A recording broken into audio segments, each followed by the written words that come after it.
The Linux community is screaming in their heads right now. Yeah. They always are, Cody.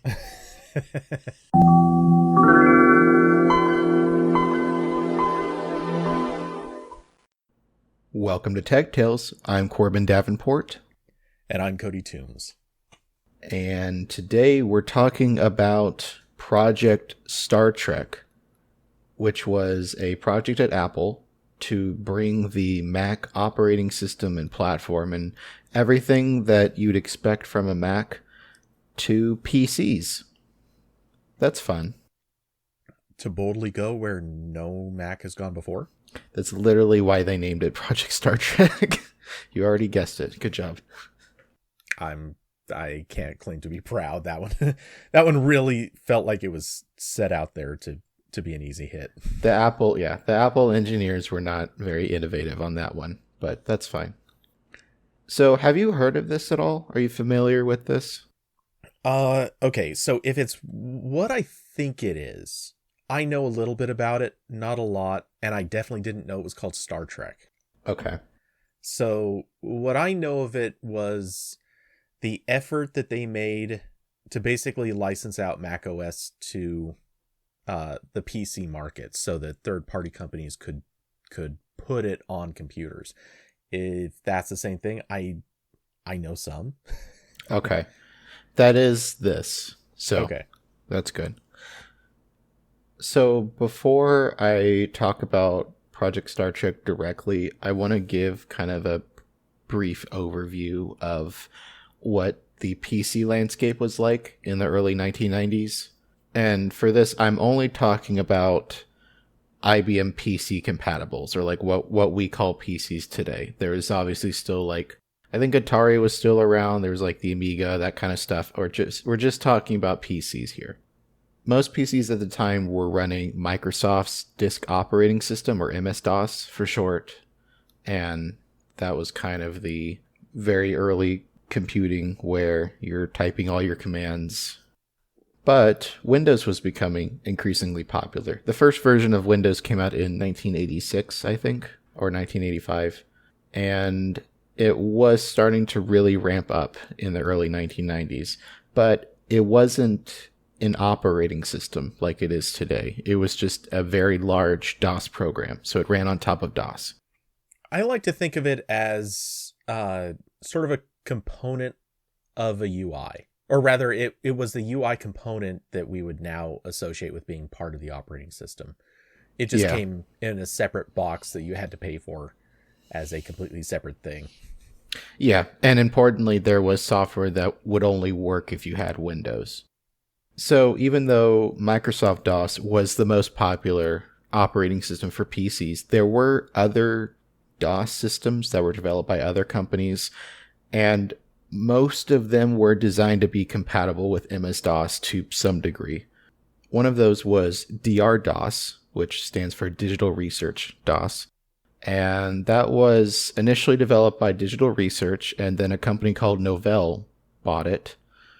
And at this point in time, it was like the main competitor to MS-DOS. It was almost perfectly compatible with MS-DOS software. So that was like the only other really option if you wanted something that could run most software designed for PCs, but didn't want to run Microsoft's thing for whatever reason. So in 1992, Microsoft released Windows 3.1, which was a massive success. We've talked about it in a couple different episodes of Tech Tales because it's kind of a important milestone to Microsoft kind of taking control of the whole PC industry. One might even call it a pretty pivotal moment. Yeah. Yeah, definitely ramping up in intensity, but like Windows 3.0 was big, 3.1 was bigger, and then Windows 95 was like the moment where no one else can compete anymore, basically. More or less, yeah. So even though it's going to be the future, at this point, it's still running on top of DOS. But Microsoft initially blocked Windows 3.1 from running on top of DR-DOS. So two executives at Microsoft had an email exchange that gets published later. This happens in September of 1991. And it says, quote, "It's pretty clear we need to make sure Windows 3.1 only runs on top of MS-DOS or an OEM version of it, And, quote, "The approach we will take is to detect DR6 and refuse to load. The error message should be something like invalid driver interface," quote. Wow. Yeah, so they're just like planning like, screw DR DOS. Let's make Windows not run on it. I want to call it shady, but at this point, I'm not sure it holds up versus most of the other shady stuff that happened in that time period. Well, it's not even like, it's shady in the way that it's like an anti-competitive business move, but shady I think also implies like it's sort of like really secret or like something you wouldn't expect, and this is not that. They're not being subtle at all. This is a straight up middle finger. No. Microsoft ended up building several methods into Windows 3.1 for detecting and blocking DR-DOS, including code in the disk caching utility smart drive that would cause that program to fail on DR-DOS. And there was also a version check in the setup program for Windows 3.1. If DR-DOS was running, it would say, quote, "The XMS driver you have installed is not compatible with Windows. You must remove it before setup can successfully install Windows," quote. So in all of these error messages, like it's not telling you you're running DR-DOS, run something else. They're like intentionally vague. These are intentionally not telling you what Microsoft is doing here. So to go back to another email chain from Microsoft in September of 1991, these are two people talking about IBM working with DR-DOS. And they're going to mention NetWare, which is another product from Novell who's making DR-DOS. So just as that background. Brad Silverberg said, quote, "After IBM announces support for DR-DOS at Comdex, it's a small step for them to also announce they will be selling NetWare Lite, maybe sometime soon thereafter, but count on it. We don't know precisely what IBM is going to announce. My best hunch is that they will offer DR-DOS as the preferred solution for the Intel 286 and OS2 for 386. They will also probably continue to offer MS-DOS at $165, while DR-DOS is at $99. DR-DOS has problems running Windows today, and I assume we'll have more problems in the future," quote. And in that exchange, another executive, Jim Alchin, says, quote, "You should make sure it has problems in the future, smiley face," quote. Okay. They're so explicit about it. Yeah, that was part of it. Like the first mention of it having problems, I kind of heard a vague, like implied nudge, nudge, wink, wink, sort of. But then that reply, which also raises the question, when the hell did we start using smiley faces again? I thought it came like 5 years after that. So all I can take from that is, for once in history, a corporate executive was actually ahead of a trend. He was hip with the kids. Yes. Now, it is the old style smiley face where it's the eyes and then the dash for the nose and then the mouth, but it's still, it's very explicit. And Cody, can you guess where these emails might have come from, when they might have been published? Oh, it's obviously the Microsoft versus Netscape, or the antitrust trial against Microsoft. Yeah, it's that one. Yeah. It's very funny. So all those changes that they were talking about, the checks in Windows to detect DR-DOS, that was all present in the beta releases of Windows 3.1. In the final release of Windows 3.1, all that code was still there, but it was all turned off. So in the end, Microsoft didn't do this on a large scale, but Novell wasn't stupid. Like, they knew Microsoft would try this again, and then they wouldn't have Windows compatibility, and then it would be really hard to sell DR-DOS. I do vaguely remember the existence of DR-DOS back in the day, and I kid you not, myself and several other people, we did refer to it as Dr. DOS. I'm dead serious. And at that time, not everybody, like, I knew what it was, but a lot of people actually confused it, thinking that it was more of like a diagnostic program for MS-DOS. And as a result, most people weren't interested in it because it's like, why do I need this diagnostic thing if it seems to be working all the time? Yes, this was their branding accidentally just wrecked them. That's pretty funny. So if they couldn't rely on Windows, then Novell still needed some kind of desktop environment for DRDOS because that's obviously where the industry was going. When they acquired Digital Research, which is where DRDOS came from, Digital Research was also working on the GEM project, which is short for Graphics Environment Manager. Do you remember GEM at all? Okay, I definitely remember the name. I don't know for sure that I ever checked it out in any real way. But part of me thinks that I know where this is headed. Okay. I can't think of the name of it, but there was another thing I do remember being in existence, and I think Jim might have been the precursor. Anyway, keep going. So Novell had this GEM environment that Digital Research worked on primarily during the 1980s. This was a pretty old project. It's primarily best known as being the default desktop on the Atari ST computers, but it was ported to a bunch of other early home computers. I will send you a screenshot of what it looks like. There you go. Hello, Mac. It does look a lot like Mac, yeah. Or early Mac. Yeah, I've definitely seen this before. This was ported to DOS and a bunch of other platforms, so it was on PC at some point. So Novell already had this, but it was pretty old. So they started working on modernizing it to make it competitive with Windows, and they would sell this with DR-DOS as like their answer to Microsoft Windows. However, Novell's legal department was worried that working on GEM again could attract lawsuits from Apple, because Apple there was previously some legal stuff between Digital Research and Apple back when GEM was new. So they were worried that if they started work on it, they would get more legal stuff from Apple, and that wouldn't be very fun. So they actually just gave up on that. But after that, Daryl Miller, who was the vice president of marketing at Novell, made a proposal to Apple CEO John Sculley about porting macOS to Intel hardware. So basically, like, if they couldn't make their own desktop environment based on GEM, they were like, well, why don't we just go to Apple? Like, does Apple want to help us? And he was actually interested because he wasn't a big fan of Apple being in the hardware business. Like, it was a kind of a tough market to be in. You know, he was looking at Microsoft, which was making buckets of money. And he was like, why don't we just be like Microsoft?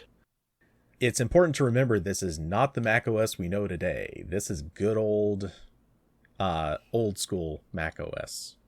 Yeah. This is 1992 Mac. So, like, barely supporting color Mac. Yes.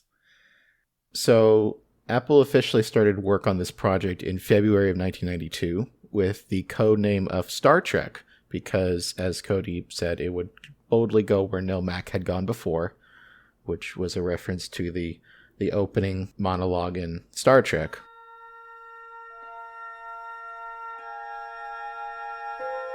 Space, the final frontier.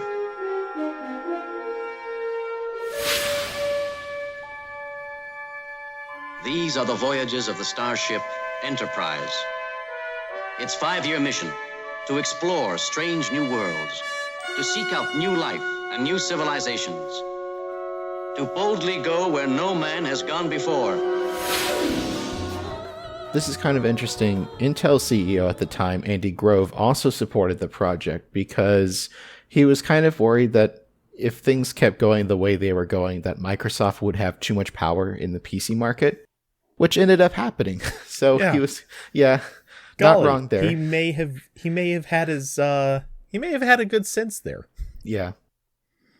So work on this project started in February of 1992, but the actual development process, as far as I can tell, didn't start until about the summer of that year, with 4 engineers from Novell and 14 engineers from Apple. So at this point, the Mac operating system was mostly written in assembly code for the Motorola 6800 processors. That's what Macs were using at the time, and they needed to be as fast as possible, so you write that in assembly. Now, PCs, of course, do not use those processors. They are using Intel's x86 or clones of the x86 architecture. All the assembly code in the Mac system had to be rewritten just automatically. So that was a lot of work on its own, but most of the interface elements were written in the Pascal programming language, and that didn't need to be rewritten, really. Well, they had to rewrite the compiler, but... Yeah, much less work. There was also another issue where Mac computers at the time stored a lot of the operating system in ROM chips in the computer. And they kind of thought about maybe making some kind of board for the PCs that would have that ROM chip in them, but that would be kind of expensive. So they implemented this feature in the system where the ROM was actually loaded in software at startup, which is how Macs much later in the future would work as well. So that was kind of interesting. Because there's not a whole lot of public information about this, most of the source on this comes from like one or two books written by people who talk to some of the engineers and like the managers on this stuff. So I don't know if the plan was for this to run on top of DR-DOS like Windows was doing at the time, or if it would be its own unified product where DOS would just be a component, like Windows 95 was eventually going to be, right? Where it was one single product. But I did find a report from 1993 that said it would have been compatible with DOS applications. So some kind of DOS layer or compatibility was apparently in the works. And I also don't have any screenshots or really anything to show from this. None of that is public either, as far as I can tell. But all the reports and sources and everything say this just looked exactly like Mac System 7. So not really anything specific to show there. Sounds about right. So this project had a goal of having a functional demo ready by, I think it was like Halloween. That was when Apple said they wanted something. So by October of 1992, they actually met that deadline. They had a demo version of the operating system running on just a regular PC compatible. And actually, the team had gone further than having just a base demo working. They had ported the entire QuickTime player to the system, as well as the QuickDraw GX library, which was how Mac apps rendered a lot of graphics stuff at the time. So they had like a pretty decently complete version of this by October. All right. And for those that haven't listened to the Road to Mac OS series that we did in the past, it's worth pointing out. Just go back and listen if you haven't, or I'll short version the important part here. This is a period in time where Apple really was terrible at completing any project. Yes. They basically couldn't do it at all. Ever. That like repeated almost phenomenal levels of failure. Meanwhile, 14 developers from Apple and 4 from Novell are like, yeah, we got this. And they achieve something that is way more difficult. Well, I shouldn't say way more difficult, but at least on par in difficulty with all of the other stuff that they had done in the past. Or tried to do. Yeah. Yeah, they did a good job, definitely. So now I'm going to send you a quote from the book Apple Confidential, which is a source for a lot of this information, and you can read it for us. Okay, let's see.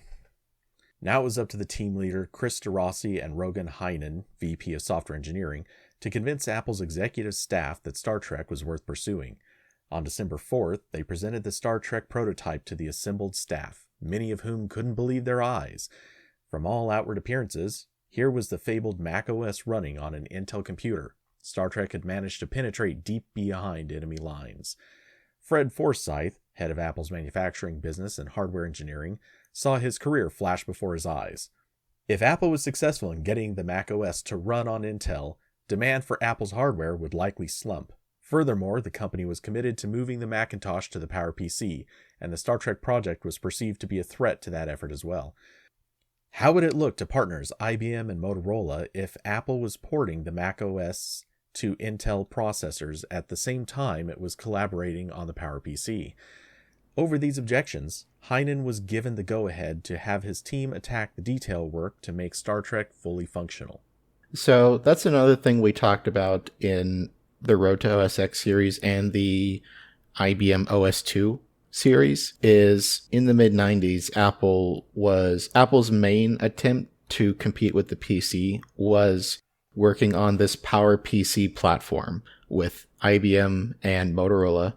And the idea was that Apple ported the macOS to this architecture, and then they ended up using those PowerPC chips for their Macs. And then Motorola was manufacturing the PowerPC chips, and all three of the companies worked to license that architecture and, to a lesser extent, the Mac system to other companies. So, like, you know, another company could make a Mac clone that's like fully licensed and everything. And that was like their attempt to compete with the PC in the 90s. So that was going on at the same time as this Project Star Trek, which is just porting the Mac to actual IBM, you know, compatible PCs. I know that might be kind of confusing, but like this is a very confusing time.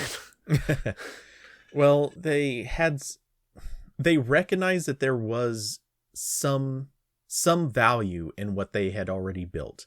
They knew that much, but they couldn't figure out which direction to go, so they tried to go in all of them. But all of their efforts were not quite enough. Yeah.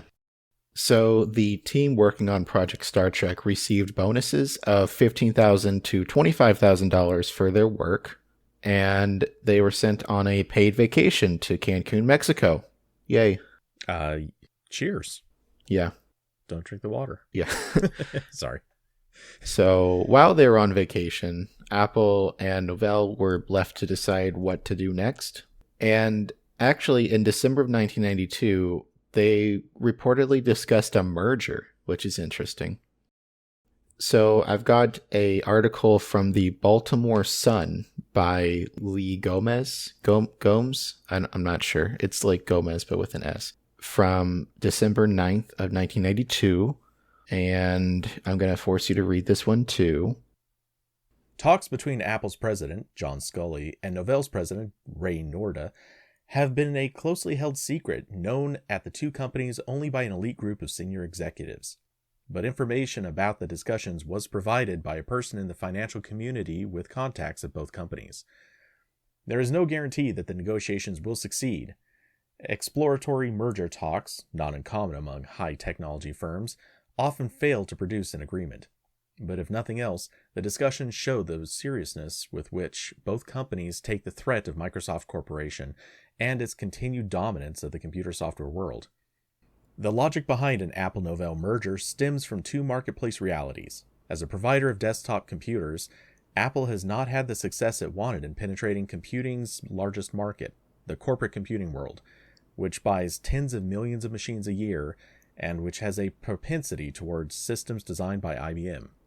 Second, that corporate world is increasingly interested in connecting systems into computer networks. The marketplace for networks, which involve huge and complex software programs, is dominated by Novell. An Apple-Novell team-up would allow the combined companies to become a potent force by selling Apple's highly praised, easy-to-use computers with the advanced networking and other communication software features associated with Novell. I love this article because it's pretty much identical to something that would be written today for two companies merging, except once you get to the bit about companies becoming increasingly interested in networks. Uh-huh. This newfangled thing where we plug two computers together. Wow. Oh man, if you grew up a couple decades earlier, you'd be looking at this and going, "Oh yeah, those times that was a thing." Because, dude, I remember when before modems had become even like common or like a normal part of computers. Oh man, the idea of being able to connect to another computer was some wild stuff. And then like 3 years later, it was just normal. Yeah. There was a very fast transition there. So even though there's a lot of excitement around this from executives, and the programmers supposedly did a really good job, and there's even talks of a merger. I don't know how far those got, like the article said, like talks happen a lot, but there's not a lot of mergers in the end. Even though all this is seemingly going pretty well, Apple and Novell start running into roadblocks with Project Star Trek. And the main one is just that they have a really tough time selling this to PC manufacturers, because at the time, most of them had licensing deals with Microsoft to sell Windows on their computers, right? Like you'd buy a computer and it would come with MS-DOS and it would come with Windows. Most of those deals required the manufacturers to pay Microsoft based on just how many computers they sold. It didn't matter what fraction of those computers came with Windows. The important number was like, you have to pay Microsoft X amount of dollars for every computer you sell. So when Apple goes to, Compaq and Dell and all these other companies, they're not really interested, because they would essentially be paying double for their licensing on their computers, because they have to give money to Microsoft regardless. And now Apple is saying, wouldn't you also like to give us money at the same time? And that's a hard sell. And they keep running into this problem. Supposedly they even show this to Dell. They talked to Michael Dell specifically. And he was like, this is really cool, but I can't use it unless it's free. Mm-hmm. Because like that, when Microsoft is allowed to make these like really anti-competitive agreements, like this is the intended result. This is also why IBM didn't get very far with OS2 beyond its own computers, because OS2 was happening at the same time and they were running into the same issue there. The Linux community is screaming in their heads right now. Yeah. They always are, Cody. Yes, that's true. Software might have been an issue too. I couldn't find anything that mentioned if this was going to run existing Mac software. Like it would have to be at some level emulated, because previous Mac software was compiled specifically for that hardware architecture, right? It would not have run. And at that stage, I don't think they could have delivered emulation in a reasonably performant way. Not to say that performance was something they were particularly good at that moment in time. Yeah, I don't know if they had any plans for any kind of compatibility layer, which would have been really important, because a lot of the value of the Mac platform back then, as it is now, is the software built for it. And at this time, like, you're just starting to get a lot of the Mac applications in a good state on Windows. So like Mac still has a pretty good advantage there. Even like Microsoft Office, like that all started on the Mac first. There was Word for Mac before there was a Word for Windows. That all being said, when you consider that a partnership with Novell would have been factored in here, and they would have been targeting corporate environments, the key there might have been that they really just needed to get maybe a dozen or so really important applications built, and after that, a lot of it would either just be built for them, or it would be a thing that lived in the corporate environment and eventually work its way into consumer. Yeah, and even going back to the Microsoft emails, like Novell's big product besides DRDOS at the time was this NetWare suite, which was like a bunch of services for computer networks. Like if that was on there, that might have helped a lot. Yeah, so I don't know if there was any kind of plan for compatibility. That might have been an issue.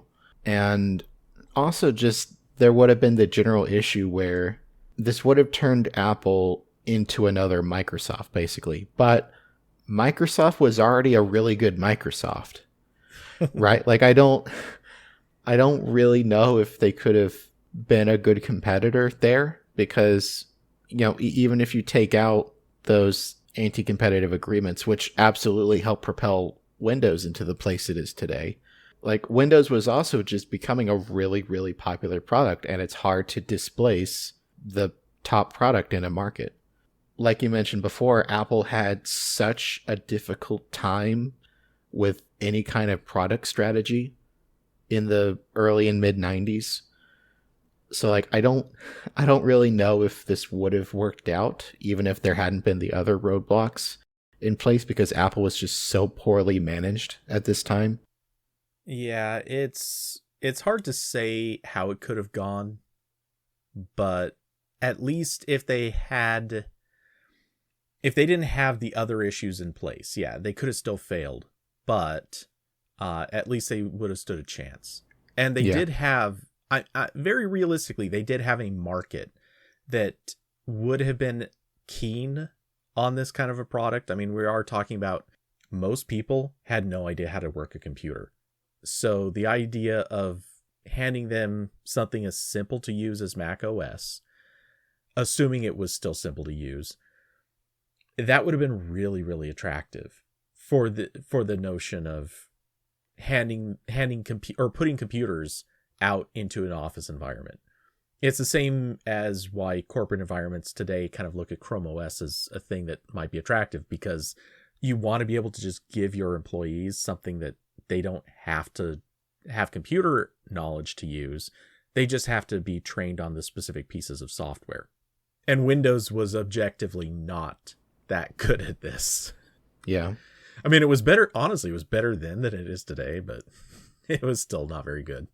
Yeah. And like macOS had a lot of technical faults throughout its history before we got macOS X finally in 2001.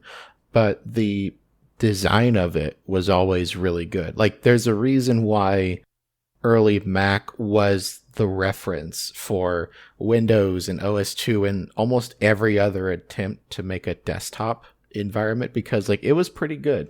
And of course, like Mac itself was modeled after, stuff Xerox worked on and so on. But like that was still kind of the gold standard. Yeah. Well, Apple, I mean, we've seen it time and time again. We've talked about it over the years. Like Apple had the infamous HIG, the Human Interface Guidelines. And I mean, this is a thing that basically stemmed from the idea that they wanted a common interface that had a very simple to understand metaphor for everything people are already used to. So yeah, of course this was the thing that would be easy for people to approach. Not to say Windows didn't obviously adopt a lot of it, and Windows was the source of plenty of things too. It's not like Apple originated everything, but no, they originated almost nothing, as a matter of fact. Yeah, actually, fair point. Yeah, they didn't originate most of it, but they were better at fine-tuning this metaphor than other companies were. And as much as a lot of people are familiar with things from Windows, the initial, like, think back to that time period, Windows was not as easy to understand up front for a lot of people. It asked you to make bigger mental jumps than macOS did. Yeah. So all that was either issues that Apple was already running into or might have eventually run into. There was also the problem where Roger Heinen, who was helping lead the project, actually left Apple at the beginning of 1993 to go work at Microsoft. So that was another issue. Wow. How many times have we heard that be an issue lately? Oh yeah, such and such person they ran the thing and then they left. And lo and behold, company loses interest in trying to do this thing. So because of all that, Project Star Trek was eventually canceled. I don't know of like a specific date or time frame when Apple gave up on it. I'm sure it was probably just a gradual thing with all that building up. Also, I believe in 1993 or 1994, Apple got a new CEO. So that probably, changed priorities a bit too. But eventually it died. So that's the end of the story for Project Star Trek, but it's not the end of the story for everything else around it. Microsoft eventually released Windows 95 in 1995, and this was a fully integrated operating system now. The DOS part and the Windows part were no longer really separate. Technically, you could still run the DOS part on its own, but like you couldn't run the Windows part on top of anything else anymore. Okay, yeah, I'll agree on that. Yeah. If you ran Windows 95 in its early days, like when it first came out, you could very much still feel and tell every bit that this was running DOS underneath. They just took away the part where you had a command line pop up when the computer first booted. They took away a lot of the things that were immediate, like they took away the interaction with the command prompt, but they still left all the operating system aspects in place. Yeah, it's just tucked away now. But yeah, like it couldn't run on top of DR-DOS anymore, just like they had attempted with Windows 3.1 and now what's actually happening with 95. So that wasn't good news for Novell. In December of 1996, Apple announced that it was going to acquire Next. And after that completed, they used the company's Next Step operating system as the foundation for Mac OS X. And if you want to know about that, go listen again to the Road to OS X series where we talk about all of this. And Cody's there too. Yes. So Next Step was actually already working on x86 PCs when Apple bought it. And some of the initial builds of like Apple's early versions of what would become OS X were actually available for x86 PCs. But eventually they stopped doing that, and the final release of Mac OS X in 2001 was only for Apple's PowerPC Macs. So pretty early in the process, Apple focused entirely just on their Macs. Apple was actually still maintaining the x86 support, and they had like internal x86 builds of a lot of popular apps for Mac that they kept working on as like a backup. Like if PowerPC ever went down the toilet, which eventually it did. Uh-huh. So Apple announced in June of 2005 that it was going to start making Macs with Intel x86 processors. So the macOS platform was actually officially available for x86 at this point. Now, it still wasn't intended for normal PCs. There was a whole like Hackintosh community that was created around the idea of making it work on normal PCs. So it wasn't really what Project Star Trek was intending at all. But in kind of a roundabout way, there was eventually macOS on x86. Mm-hmm. Just for very different reasons and a decade later, and had nothing to do with the original effort. Yeah, that's kind of the whoops, we stumbled. Hey, here's that thing that we said would happen a while back. We totally intended it, right, guys? Yeah. Throughout all that time, Novell was not doing great, surprisingly. They started a period of decline in the 1990s after, Windows had kind of pushed DR-DOS out of the market. And even on the corporate side, where they had like Novell NetWare, this networking stack, that was also being pushed out by Microsoft because Microsoft had Windows NT and all the software built around using NT on servers and having them communicate with PCs. So they were having a difficult time in both of the market segments where they were doing really good for a long time. They did try pivoting to the Linux ecosystem. They actually bought SUSE Linux, and they released OpenSUSE. Yeah, I vaguely remember these things happening, which, to be fair, they were sort of like big moments, but only moments. Everyone lost interest very shortly after all these things happened. And eventually in 2011, Novell was acquired. And then later in 2014, they were acquired again by a company called Micro Focus International.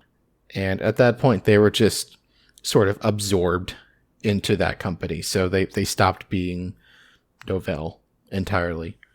It's funny because as I quickly skim over the Wikipedia page for Novell, I'm seeing the Linux related stuff and my brain is jumping immediately to the, hey, this was another company that thought this is the future and they invested too much into it. They tried to turn it into a thing and it ended up being Well, I don't want to say it ended up being their downfall, but it kind of was. A lot of companies that went the Linux Unix route ended up just becoming fodder. Yeah. And then there's Red Hat. Yeah.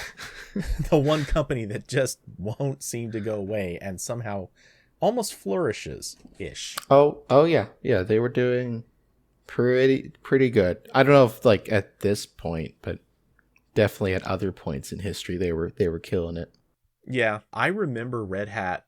Actually, at this stage in history, Red Hat was super prominent. I know when we did the Road to OS X series, I had at least one or two people mention this, like, hey, why didn't you talk about Project Star Trek? And I knew about it, like I was going to eventually do an episode on it. But I didn't like really include it because it's kind of its own thing. And this is also really interesting because it seems like this had no effect on Apple long term. Like this entire project was just sort of like a thing that happened and then everyone moved on. Yeah, it really was. Like obviously Novell probably would have done a lot better in the 90s if this had happened, but like this didn't really go anywhere. Like this was never even publicly announced at any point. So there wasn't like a huge amount of effort into it. Like I said earlier, this was about 20 people working on this for a couple months, and then executives talked it out and then it just didn't happen. And this didn't really have an effect on the Mac platform or the software or really anything. Whereas all of the starting and stopping on a new Mac operating system that we talked about in the Road to OS X, that absolutely had an effect on Apple and the Mac. Like it really hurt the Mac for a long time that they didn't have a proper next generation upgrade that Microsoft had been doing with Windows NT and IBM was kind of doing with OS2, but Apple had to keep stretching their really old classic Mac OS for years because they just couldn't finish anything. Mm-hmm. That absolutely had an effect on Apple, that whole process, but Project Star Trek was kind of just a thing that happened and then everyone quickly moved on. So there are two thoughts that I come away with, or at least two sort of immediate, like these are almost like the spawning points to more discussion perhaps, but the first is we don't really know, like we kind of have some insight into why Apple may not have necessarily decided to move forward on this, but we don't really know enough about why Novell may have chosen not to. And there could have been a lot of reasons for this. We could speculate all day long, but we don't really know why Novell ultimately just decided this wasn't a move forward. Because they probably could have. If either of these companies really was assertive about it and the other company was at least okay with the idea, they would have done this. But from the sound of it, they were both at least like interested but tepid. And as a result, it just didn't happen. Yeah. The other takeaway is, and it kind of stems from what you just said, Apple didn't have its next gen operating system. They were showing off the old thing. I mean, it's super cool that they managed to get the old thing running on an x86 compatible chip, but it's not really that exciting because it's the old thing. Who cares about the old thing? The old thing doesn't matter anymore when everybody already looks at it and says, yeah, that's the old thing. Where's something new? And if they didn't have something new, or even if they did have something new, they would have had to make that new thing a part of this, not the old thing that everyone was already tired of. Right. Like the Mac OS in 1993 was not substantially different than what they released on the first Mac in 1984. Like it was better. Like it had, more applications and it had multitasking that kind of worked and a bunch of other stuff, but it was still the same design, really. Yeah, so it's just kind of a thing that happened. Cody, do you have anything you wanna plug? Now that we're done talking about a thing that happened. Yes. Well, as usual, I do have a couple of things in the works, but nothing I can announce at the moment. So with that, follow me on the socials. Hit me up on Mastodon. Follow me on Twitter. Pretty much those. Those are at Cody Toombs, right? It's at Cody_Toombs on Twitter. Follow me on YouTube also. Yes, do that. And also Tech Tales is on Twitter and Mastodon, and all the links for that are at techtalesshow.com. Also, there's an official Tech Tales subreddit now, and it's basically just a comment section for episodes, because podcasts don't have comment sections, and sometimes those are cool. So that's where we have that now, and you can discuss episodes as they are released. The subreddit is Tech Tales Podcast, and I hope you enjoyed listening, and we'll be back in your podcast feed soon. Goodbye, everybody.